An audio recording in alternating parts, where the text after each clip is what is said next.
মুসলমান হয় তাকেও খানা খাওয়াও, ওই খোদার্থ মানুষটা যদি অমুসলিম হয় তাকেও খানা দাও, তার পাশে দাঁড়াও।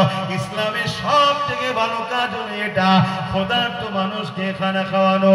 তুমি যদি জমিনের উপরে আল্লাহর সৃষ্টিকে ভালোবাসো, কিয়ামতের দিনে আল্লাহ তোমাকে ভালোবাসবে।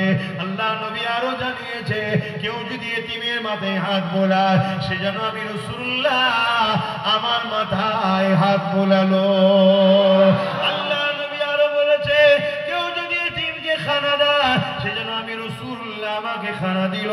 আল্লাহ নবী আরো বলেছে, কেউ যদি এতিমের পরনার কাপড় দেয় সে যেন আমি রাসূলুল্লাহ আমাকে পরনার কাপড় দিল। আজ এতিমদের উপরে জুলুম আমরা করছি। আরে আমি করিনি, আপনি করেন না, সমাজ করছে না, করে না।